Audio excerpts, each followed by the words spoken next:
What's up, Cancer? Welcome to your 2021 yearly energy forecast.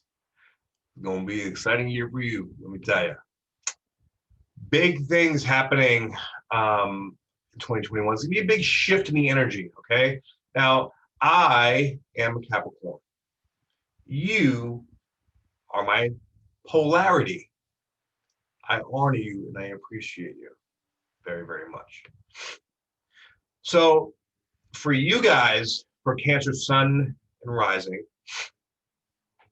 we have the North Node and the South Node eclipses happening in your 12th and 6th house. But actually, before I get into this real quick, please, if you would like a personal reading from me, go to my website, spiritualbodybuilder.com, or just click the link in the description box below. And yeah, that's it. So the eclipses are happening in your 12th and your 6th house, okay? North Node in your 12th house means you need to master your mind, all right? The way that you've been doing things day to day, your nutrition, the way that you're functioning every day, it's sort of automatic or it's gonna have to change, okay? Excuse me, sorry about that. We're going to be covering the bigger aspect here, all right? So with all this stuff going on, North Node in the 12th house is really about sort of letting flow create structure as opposed to structure creating flow. What do I mean by that? So when you're going into your day, right, intuitively you should feel, okay, what do I need? What am I going to do? And you're gonna have to this year learn how to intuitively flow into your day as opposed to having an analytical mindset of breaking everything down.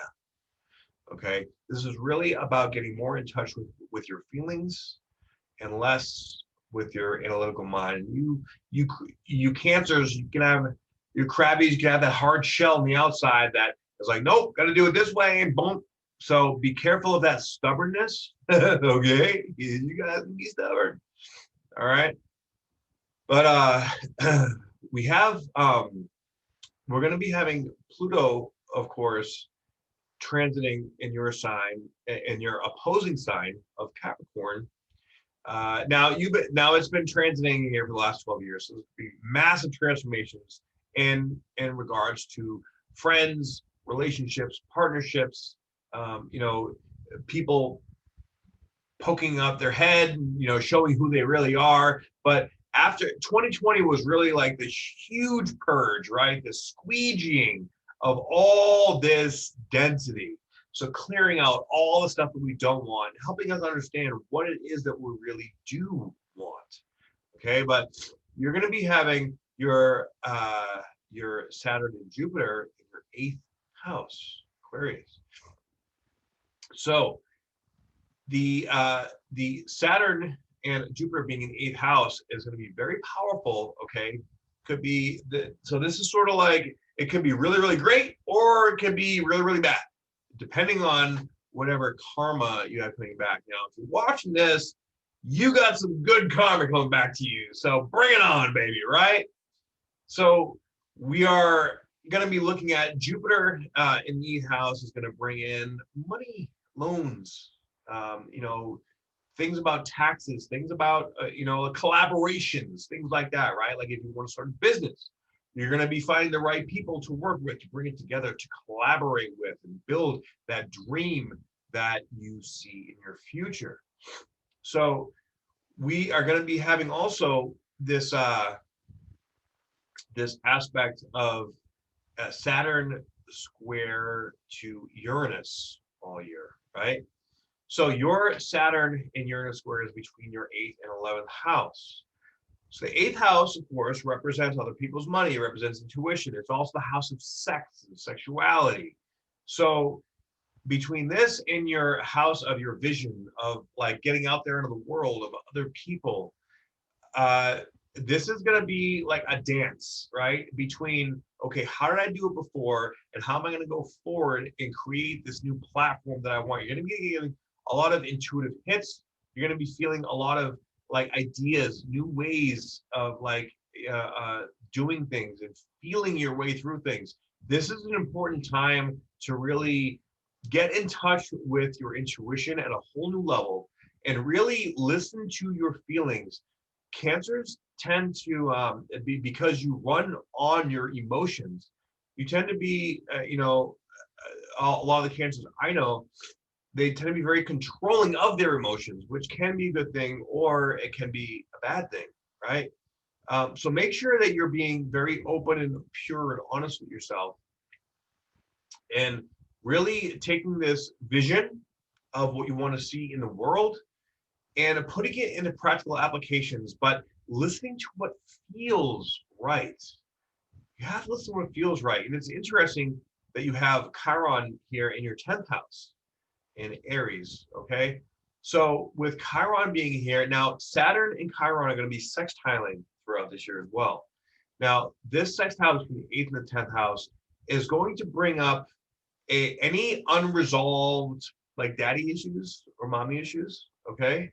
So this could be, now 2020 was the great purge, what is what I feel it was, okay? A lot of the aspects and dynamics of the astrological places were really transformative, okay? This is more solidifying. Like last year, we squeegeed out all those nasty, dense energies. This year, we are going into, okay, this is where we are paving the foundation for the next 30 years of our lives, all right? So this is where you guys are really trying to discover, like, who am I? What is my purpose, right? Your purpose is being super highlighted here this year.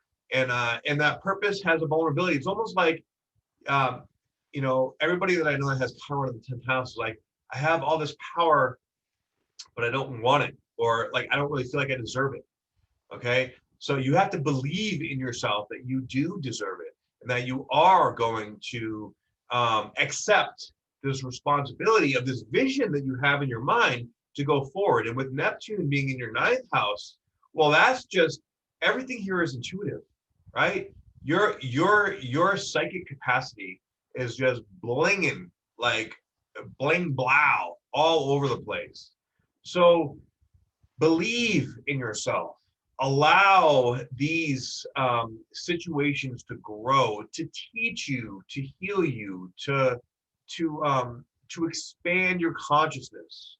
And remember to bring all of your closest trusting people around you. Don't surround yourself with people that you're not sure if you can trust, okay? If you want to create a beautiful future for yourself, you have to make sure that you, like 2020 was the year to set the foundation, right? Now we're going to be bringing more people, right? This vision that you have, bringing more people, more ways to make it work, more ways to make it grow. Now you have to make sure that you are being true to yourself.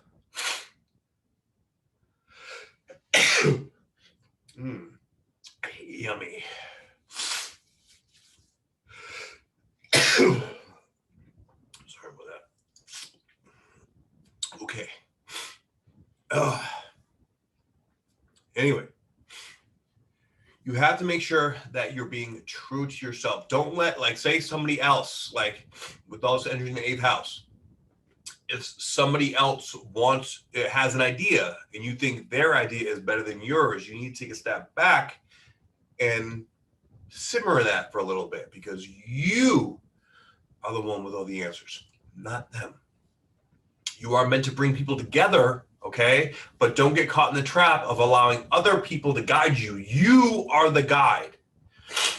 And the one trap here is that you can get caught up in Other people coming in, maybe they have a lot of money, maybe they have a lot of great ideas, maybe they have a degree that you don't have, whatever, or maybe even it's a significant other you think is like, way up here. And and you're like, okay, well, I trust you. Don't just give away your trust. Okay. You are the glue that's bringing everything together. You are the one that has to go into the fine details and make sure that your dream is coming true. Don't be a cameo in someone else's movie. That's the trap. Okay. Make sure that others are. Make sure you're the producer of your own movie, and that others, you're dictating what role they are playing. Because if you don't, these people are going to run you all over, and then all of a sudden, all your morals, ethics, values are going to be thrown out the window, and you're going to be in a not so happy situation. Okay, this is your life. Create it how you want it to be created. You have that right. You have that divine authority. So make it happen. But you have to make sure that you believe in yourself. In order to believe in yourself fully, you have to access that Neptunian vibe, that Neptunian energy. Now, that Neptunian energy can either be, I believe 100%, or I'm addicted to drugs, or I'm addicted to allowing other people to run me. So it's sort of an all or nothing kind of energy. All right. With Uranus in your 11th house, okay, this is where you're going to be getting these visions, these ideas, these dreams of like this, where you can go like, wow, oh my God, how can I do this? What can I do? Where can I go? Believe it, write it down.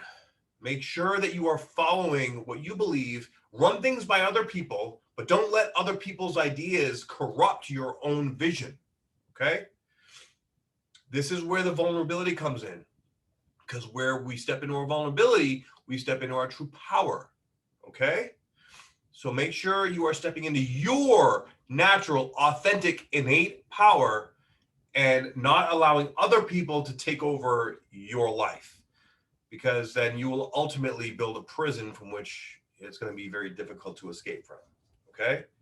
So going to be a great year. Stay on par, stay the course. I wish you well. If you would like a reading from me, go to my website, spiritualbodybuilder.com. Thank you guys for tuning in. If you resonate with this content, please like, share, subscribe. All right? I appreciate you so very much, my beautiful Cancers. And I will see you all on the next report. Have a beautiful day. Namaste.